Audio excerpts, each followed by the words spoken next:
تو لوگوں کو روکا جاتا تھا کہ اس کی بات نہ سنو. آپ صلی اللہ علیہ وسلم حج کے موسم میں جو اس وقت حاجی آیا کرتے تھے ان کے پاس جا کر ان کو بتاتے تھے، تو ان کو کہا جاتا کہ ہم پہلے ہی جا کے بتاتے تھے کہ ہمارے یہاں ایک آدمی ایسا ہے، فلاں آدمی ہے، وہ اپنے آپ کو نبی کہتا ہے، اس کی باتیں نہ سنو.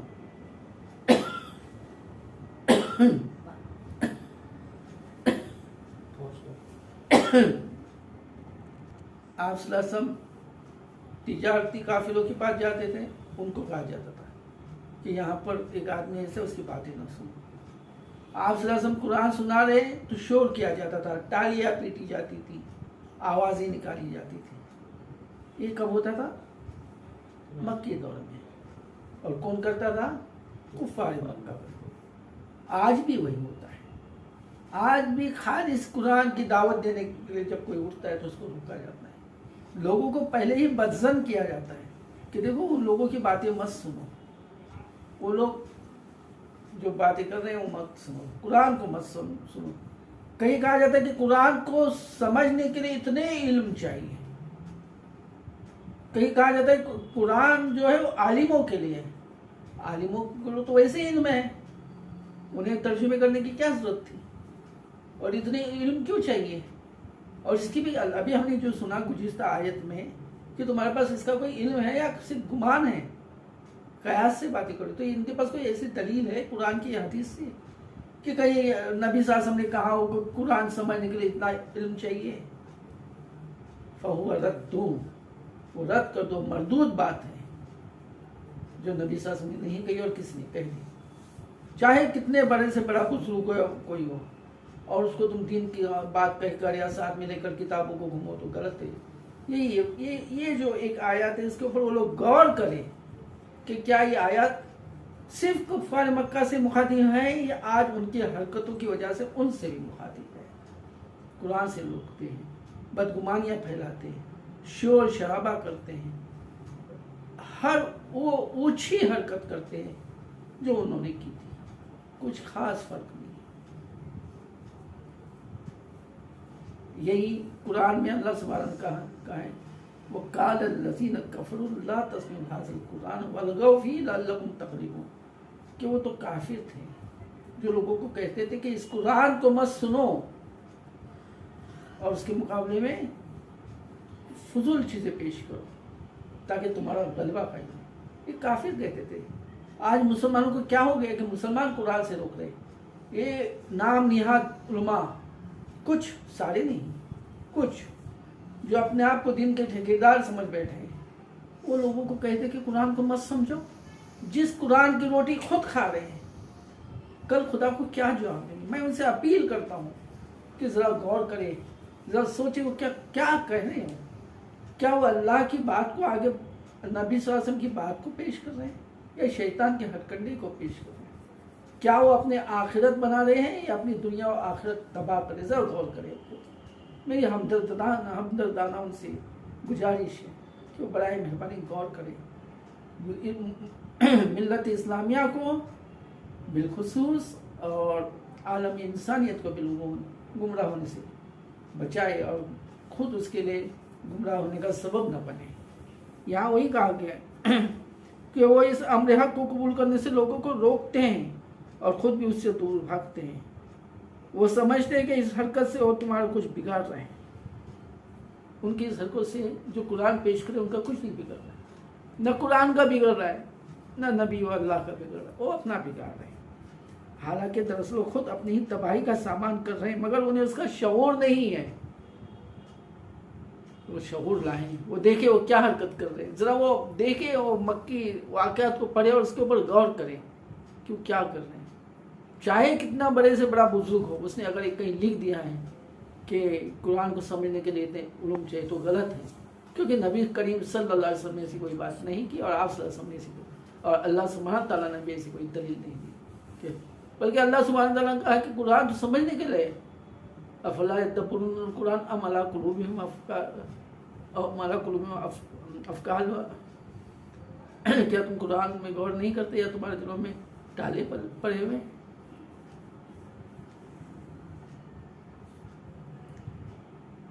اللہ رحم کرے. ولو ترى إذ وقفوا على النار فقالوا يا ليتنا نرد ولا نكذب بآيات ربنا ونكون من المؤمنین. کاش تم اس وقت ان کی حالت دیکھ سکتے جب وہ دوزخ کے کنارے کھڑے کیے جائیں گے. اللہ ہم سب کی حفاظت کرے گی، ہمیں بھی بچائے. اللہ ہمیں توفیق دے کہ ہم قرآن کو سمجھائیں اور لوگوں تک پہنچائیں. اور جو کسی وجہ سے مسلمان ہونے کے باوجود، اپنے آپ کو دیندار بنانے کے باوجود قرآن سے لوگوں کو روک رہے، ان کو بھی اللہ اپنے سلیم عطا فرمائے اور بچائے. ورنہ یہاں تو اللہ نے صاف کہا کہ کاش تم اس وقت ان کی حالت دیکھ سکتے جب وہ دوزخ کے کنارے کھڑے کیے جائیں گے. اس وقت وہ کہیں گے کہ کاش کوئی صورت ایسی ہو کہ ہم دنیا میں پھر واپس بھیجے جائیں اور اپنے رب کی نشانیوں کو نہ جھٹلائے اور ایمان لانے والوں میں شامل ہو. یہ جو آخر میں بات کہی گئی وَنَكُونَ مِنَ الْمُؤْمِنِينَ، اور کہیں گے کہ ہم مومنوں میں شامل ہو جائیں. یہ بہت بہت ہی ڈینجر بات ہے اگر کوئی سمجھے. اس میں کیا ڈینجر چیز ہے کہ اللہ کہہ رہا ہے کہ وہ کہیں گے کہ ہم مومنوں میں شامل ہو جائیں. گویا یہاں پر جو اپنے آپ کو ایماندار ہونے کا اور مومن ہونے کا جو لیبل لگا کے گھوم رہے تھے، وہاں ان سے لیبل وہ چھین لیا جائے گا.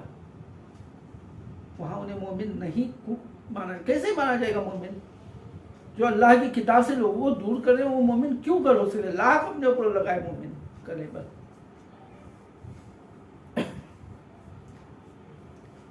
بل بدا لهم ما كانوا يخفون من قبل ولو ردوا لعادوا لما نهوا عنه وانهم لكاذبون.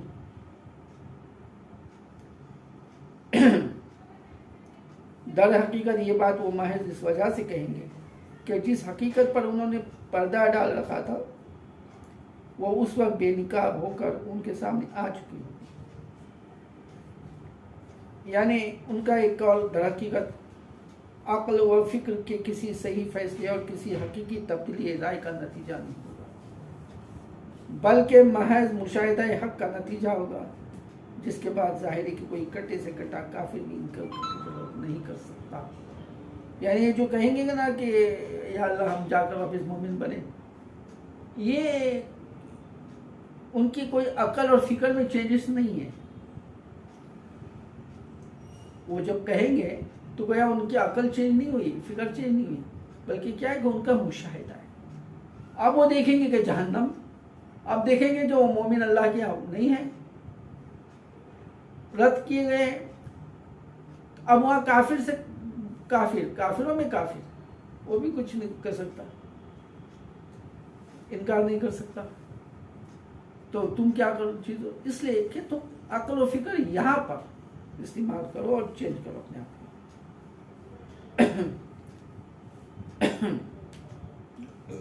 ورنہ اگر انہیں سابق زندگی کی طرف واپس بھیجا جائے تو پھر وہی سب کچھ کرے جس سے انہیں منع کیا گیا ہے. یہ اللہ بتا رہے گا. اگر واپس ان کو بھیج جائے تو وہی حرکت کریں جو ابھی کر رہے ہیں. وہ تو ہے ہی جھوٹے، اس لیے اپنی خواہشوں کے اظہار میں بھی جھوٹی سے کام کریں. اللہ نے ان کو کاذبون کا لفظ استعمال کیا. کاذبون کیسے نہیں کاذبون؟ جھوٹ کہہ رہے ہیں کہ قرآن کو سمجھنے کے لیے اتنا علم چاہیے.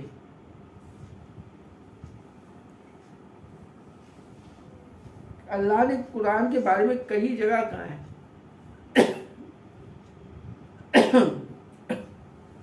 کہ یہ تو ہمارا ذکر ہے. تو کوئی ہے اس سے یاد دہانی حاصل کرنے والا؟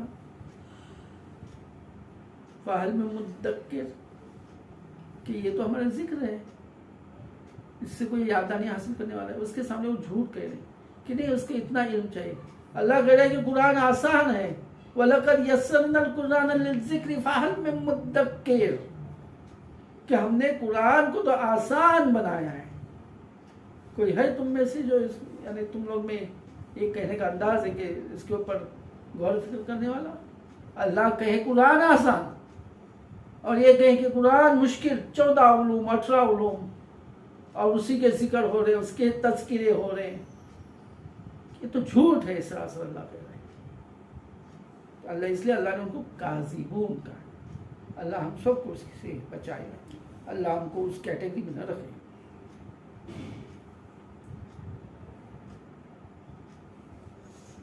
وقالوا ان هي الا حیاتنا الدنیا وما نحن بمبعوثین. آج یہ لوگ کہتے ہیں کہ زندگی جو کچھ بھی ہے بس یہی دنیا کی زندگی، ہم مرنے کے بعد ہرگز دوبارہ نہ اٹھائے جائیں گے. یہ وہ کہہ رہے ہیں، کچھ لوگ تو کہتے بھی ہیں اور کچھ لوگ کہہ نہیں رہے، لیکن کر ایسا رہے گویا یہی زندگی. ایک بولنے کا انداز ہے کہ یہ لوگ جو کچھ بھی ہے یہی سمجھے کہ یہی دنیا کی زندگی ہے، مرنے کے بعد تھوڑی دوبارہ اٹھایا جانے والا ہے، کوئی پوچھنے والا ہے. کہہ دو قرآن سمجھنے کے لیے، اگر قرآن کو سمجھنے کے لیے 18 علوم چاہیے، ہر آدمی ایکسپرٹ بن نہیں سکتا، تو سمجھنا اتنا دقت طلب ہے تو عمل کیسا ہوگا؟ جبکہ اسلام کہتا ہے لا اکراہ فی الدین، دین میں کوئی سختی نہیں ہے، کام میں کوئی سختی نہیں ہے، ہر چیز. اور جب انسان قرآن کو سمجھنا شروع کرتا ہے، اللہ اس کو توفیق دیتا ہے، اللہ اس کو ہدایت دیتا ہے، اور اس کو دین اس کے لیے ایک دم آسان بن جاتا ہے. پھر کوئی اس کے لیے مشکل نہیں رہتی. اس کے لیے اسلام کا کوئی بھی عمل مشکل نہیں ہوتا. وہ تکلیف میں، بیماری میں، بڑھاپے میں بھی روزے رکھنے کی طاقت رکھتا ہے، جہاد کرنے کی طاقت رکھتا ہے، تہجد پڑھنے کی طاقت رکھتا ہے، کیونکہ اس کا آسان ہو جاتا ہے. اور اسلام ہی آسان ہے، اور جتنی طاقت ہے اتنا اسلام اس کے برابر ہوتا ہے، اس سے زیادہ نہیں.